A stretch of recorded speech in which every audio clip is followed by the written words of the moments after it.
皆さんこんにちは、サムです。今日は日本語の勉強について話したいと思います。もちろん今からフランス語で説明しますね。Salut à tous, c'est Sam. Aujourd'hui, vous l'aurez compris, je vais vous raconter comment j'ai appris le japonais au Japon.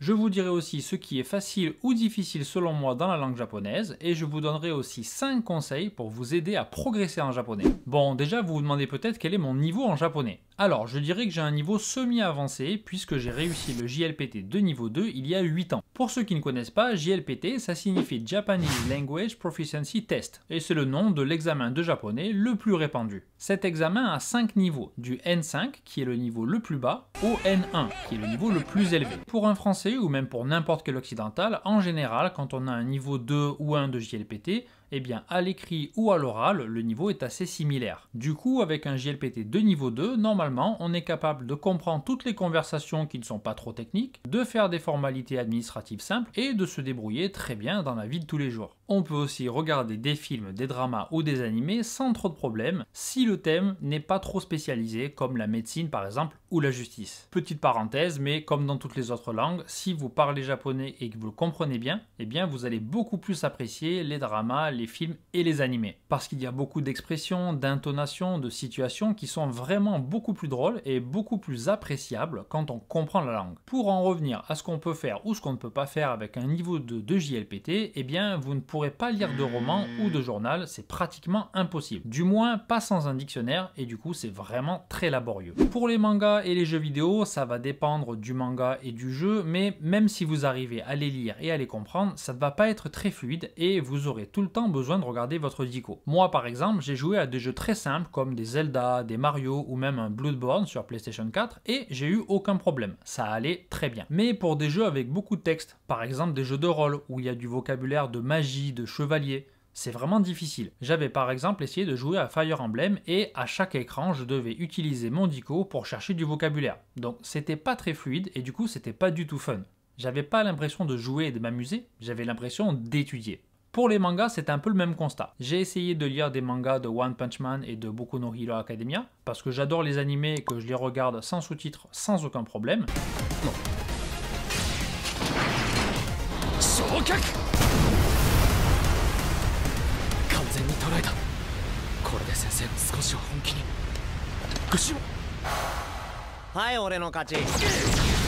Mais pour les mangas, à chaque page, il y avait des mots, des expressions ou des kanji que je ne connaissais pas, ou même des onomatopées que je n'avais jamais vues, et du coup, c'était pas très amusant. Bon, à la base, je suis pas du tout fan de manga, ni fan de lecture en général, donc ça m'a vite saoulé et j'ai vite arrêté. Mais je pense que si vous prenez la peine au début de galérer avec le dictionnaire pour apprendre le vocabulaire, les onomatopées de ce thème, de ce manga, eh bien, petit à petit, ce sont toujours les mêmes mots, toujours les mêmes onomatopées qui vont venir, et ça va devenir de plus en plus facile. Mais au début, avec un N de tout frais, franchement, c'est pas très fun et c'est un peu galère. Alors, pour revenir à nos moutons, je vais vous raconter mon expérience dans une école de japonais ici au Japon pendant 15 mois, et ensuite, je vous donnerai des conseils pour vous aider à étudier le japonais, que ce soit au Japon ou en France.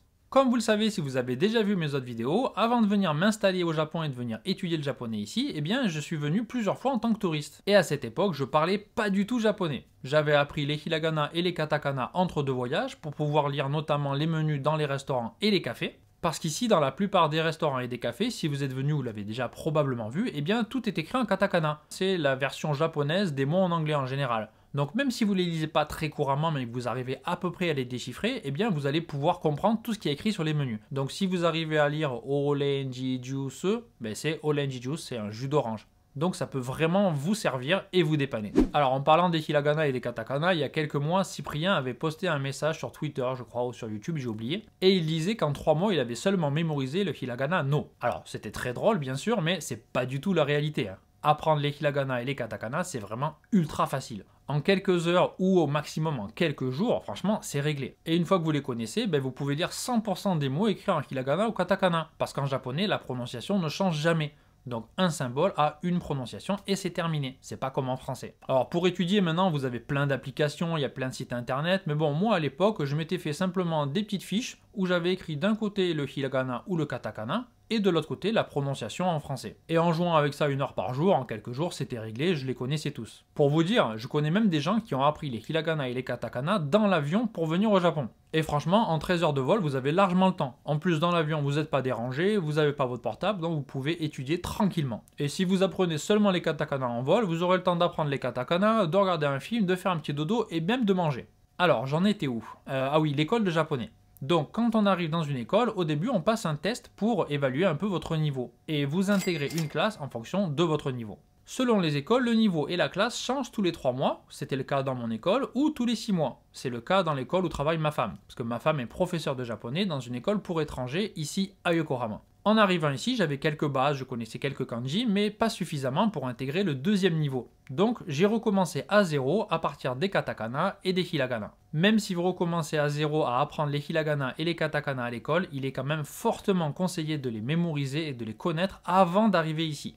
Ma femme m'a dit la même chose, c'est quand même beaucoup plus simple si vous arrivez en les connaissant, ça vous permettra de progresser plus rapidement et de ne pas prendre de retard au début. Dans beaucoup d'écoles, on commence à étudier avec les livres Minna no Nihongo. Il y a le volume 1 et il y a le volume 2. Certaines écoles utilisent leurs propres bouquins ou d'autres livres, mais c'est vrai que Minna no Nihongo est quand même le plus répandu à mon avis. Concernant le temps nécessaire pour avoir le niveau N2 du JLPT, eh bien ça va dépendre de beaucoup de facteurs.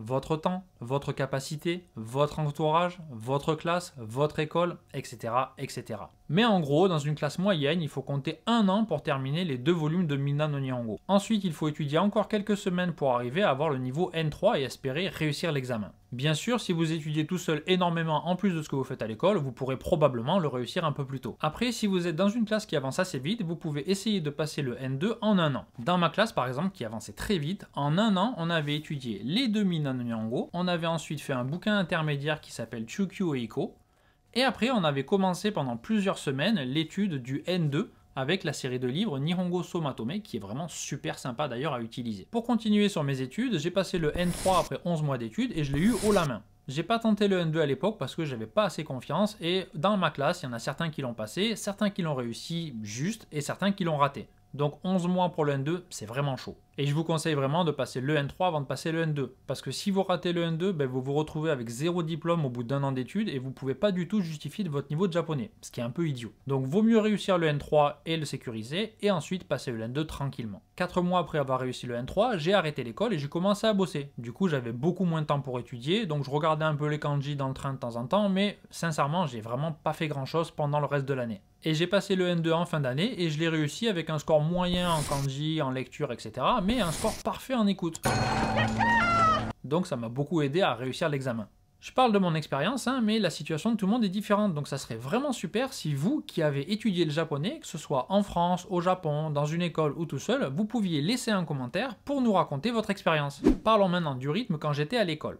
Alors, quand j'étais à l'école, j'avais 4 heures de cours tous les matins, 5 jours par semaine, et tous les après-midi, je faisais mes devoirs, je révisais mes kanji, j'apprenais du vocabulaire. Pour mémoriser les kanji, par exemple, il n'y a pas 36 solutions, vous devez les écrire, ensuite vous les écrivez encore, et puis quand vous avez terminé, vous recommencez. Voilà, c'est vraiment la seule façon d'apprendre les kanji, c'est de les écrire encore et encore. À cette époque, je ne travaillais pas, donc j'avais pas mal de temps à consacrer à mes études de japonais. Et en plus, j'avais une femme japonaise, ses parents japonais, ses amis japonais, donc toute la journée, j'entendais du japonais. On regardait à la télé des dramas en japonais.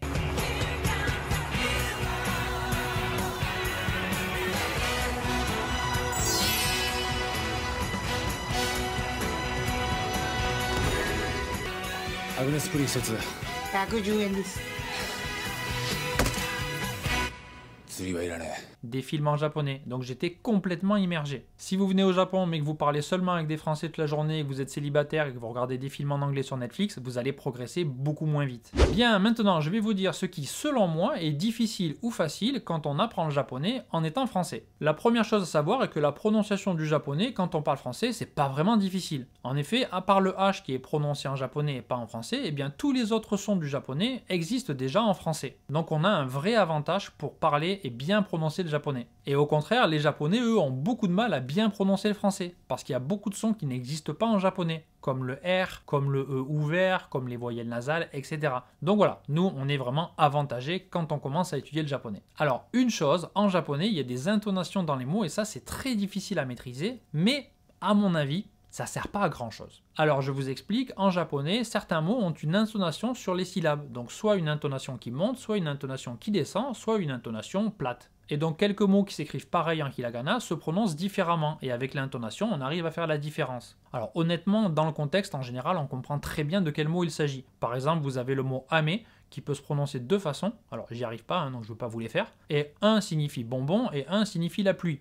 Donc, avec le contexte, en général, on comprend très bien de quoi on parle. Honnêtement, je suis incapable de faire la différence à l'oreille et de les prononcer correctement. Mais ça m'a jamais gêné dans la vie quotidienne, je comprends très bien ce qu'on me dit et tout le monde me comprend très bien. En plus, ces intonations changent en fonction des régions. Donc les gens de Tokyo, les gens d'Osaka ou les gens de Kyushu vont prononcer ces mots avec des intonations différentes. Donc franchement, vous cassez pas avec ça, c'est pas très grave, même si vous n'y arrivez pas, moi j'y arrive pas, ça vous gênera jamais. Donc je disais que le japonais était facile à prononcer pour les Français et du coup il est assez facile à comprendre aussi. Au début, c'est vraiment épuisant de se concentrer sur des longues conversations en essayant de capter les mots qu'on connaît et en essayant d'imaginer le reste de la phrase, mais après quelques mois, on s'y fait et ça devient vraiment pas très compliqué. Ensuite, concernant la conjugaison, il faut savoir qu'en japonais, c'est beaucoup plus simple qu'en français. Le verbe ne change pas en fonction du sujet, il y a moins de temps, donc c'est vraiment pas trop un problème. La grammaire n'est pas vraiment difficile, bien sûr il y a beaucoup d'expressions à mémoriser, mais c'est pas vraiment un obstacle. Alors, je vous entends, vous allez me dire « et les kanji ?»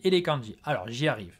Concernant les kanji, ça va dépendre de chaque personne. Moi, j'aimais bien les écrire et les étudier, je trouvais ça vraiment très intéressant, mais je sais qu'il y a des personnes qui détestent ça. Donc j'ai pas trouvé ça particulièrement difficile jusqu'au niveau N2, mais ça prend beaucoup de temps. Alors, je ne vais pas vous faire un cours de japonais, parce que c'est pas le thème de la vidéo, mais pour vous donner une petite idée de ce que ça représente comme travail, sachez que chaque kanji a plusieurs prononciations. Donc vous devez apprendre chaque prononciation de chaque kanji, et cette prononciation change en fonction des mots dans lesquels il est inséré, et donc des combinaisons de kanji. Un exemple tout simple pour illustrer ça, c'est le kanji de hi.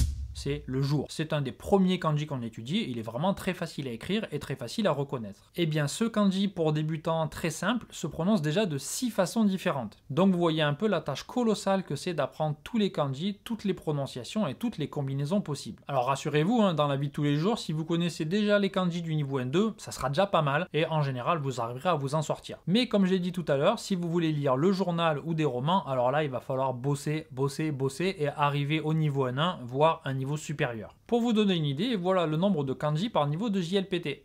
Donc vous voyez, il y a énormément de kanji entre le niveau N2 et N1, il y a une grande différence. Et comme je l'ai dit, connaître un kanji ne veut pas forcément dire que vous allez pouvoir lire tous les mots dans lesquels il est inséré. Donc il faut multiplier ce nombre de kanji par 5, 6, 7 pour avoir vraiment une idée du vocabulaire et de la charge de travail. Voilà pour le japonais et comment je l'ai étudié. Maintenant, comme promis, je vais vous donner 5 conseils en association avec ma femme qui déteste la caméra, donc vous ne la verrez pas, mais elle m'a aidé à faire cette vidéo. Alors, premier conseil très important, n'écrivez pas les prononciations en romaji, c'est-à-dire en lettres romaines, au-dessus des mots japonais. Si on vous propose un livre avec les prononciations écrites en lettres romaines, prenez le livre et balancez-le à la gueule de votre professeur.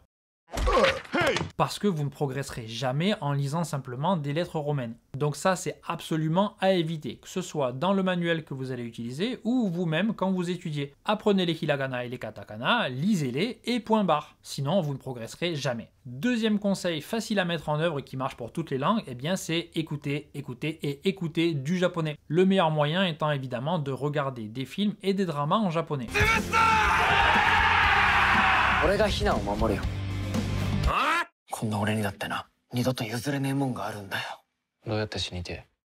Les animés c'est bien aussi, mais souvent le japonais des animés est assez différent du japonais qu'on entend dans la vie de tous les jours.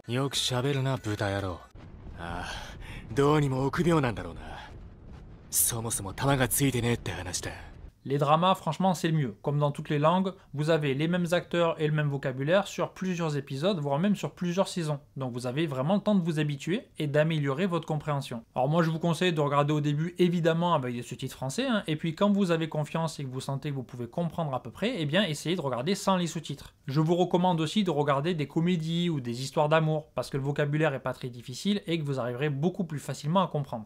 3回ご飯食べて告白しなかったらただの友達になってしまうよって説あるし、次は絶対告白しようって。僕と付き合ってくれませんか？ぜひ。Troisième conseil, pas très original, mais bon, ça reste un bon conseil quand même, c'est de parler avec des Japonais et de voir des Japonais et de les écouter. Donc si un jour les frontières ouvrent, j'espère, et que vous venez au Japon, eh bien sachez qu'il y a beaucoup de soirées franco-japonaises ou de soirées internationales où vous pouvez rencontrer des Japonais. Et non seulement ça vous aidera à progresser en japonais, mais en plus vous rencontrerez des gens super sympas qui vous montreront des restaurants et des endroits cool. Donc c'est tout bénef. Quand je venais au Japon en tant que touriste, eh bien systématiquement à chaque voyage, j'allais dans 1, 2 ou 3 soirées franco-japonaises. Et grâce à ça, j'ai rencontré des Japonais qui étudiaient le français et à chaque voyage, je les revoyais. Et à chaque voyage, j'augmentais aussi le nombre de mes connaissances. Donc après quelques voyages, eh bien, tous les soirs, j'étais dans les restos avec des Japonais. Donc c'était vraiment super sympa, on s'éclatait et en plus, j'entendais beaucoup de Japonais. Quatrième conseil, c'est d'étudier régulièrement. Il vaut 10 fois mieux étudier 20 minutes tous les jours que de rien foutre de la semaine et d'étudier 2 ou 3 heures le dimanche. Et surtout, quand vous étudiez, écrivez les nouveaux mots, les nouveaux kanji que vous entendez et révisez-les jusqu'à ce que vous les mémorisiez. Maintenant, il y a beaucoup de sites internet qui peuvent vous aider à faire ça, il y a beaucoup d'applications aussi. Et donc on en vient à mon cinquième conseil qui est une application. Donc cette application, c'est aussi un site internet et ça s'appelle Anki. Si vous ne connaissez pas, c'est une application de fiches mémoire et c'est pour vous aider à mémoriser des choses. Ça existe sur tous les portables et sur les ordinateurs aussi. Ça fonctionne avec un système de cartes et chaque carte est intégrée dans un dock avec plusieurs cartes à l'intérieur. Vous pouvez très bien télécharger des docks qui ont déjà été créés par d'autres personnes, par exemple le dock N4 avec tous les kanji du N4 ou bien un dock de grammaire de N2 et vous avez déjà accès à beaucoup de cartes déjà prêtes. Alors moi je vous conseille quand même de faire vos propres cartes. Si vous les écrivez vous-même, non seulement ça vous fait étudier une fois en faisant les cartes et en plus ça vous permet d'adapter un peu les définitions à votre propre goût. C'est un peu laborieux de taper les cartes sur un smartphone, donc je vous conseille de les taper sur la version ordinateur et ensuite de les réviser sur votre smartphone. Ce qui est vraiment top dans cette application par rapport à des cartes classiques, on va dire, c'est que quand vous retournez une carte, vous devez choisir un niveau de connaissance. Et l'application, automatiquement, va vous proposer de plus en plus souvent les cartes que vous ne connaissez pas et de moins en moins souvent celles que vous connaissez. C'est vraiment un moyen idéal pour mémoriser des expressions, du vocabulaire, des conjugaisons et surtout des kanji. Bon, j'espère que je vous ai pas découragé, parce que le japonais c'est vraiment une langue formidable, très intéressante avec beaucoup de richesse et je regrette une seule chose, c'est de ne pas l'avoir appris plus tôt. Donc peu importe votre âge, si vous y passez du temps, vous pouvez très bien arriver à avoir un très bon niveau de japonais. Réfléchissez un peu au temps que vous passez devant Netflix, devant votre console, devant votre PC et imaginez un peu le niveau de ouf que vous auriez en japonais si vous passiez tout ce temps à étudier le japonais. Allez, voilà pour aujourd'hui, bon courage à ceux qui étudient déjà le japonais et puis pour ceux qui ne l'étudient pas encore, qu'est-ce que vous attendez? Allez, salut!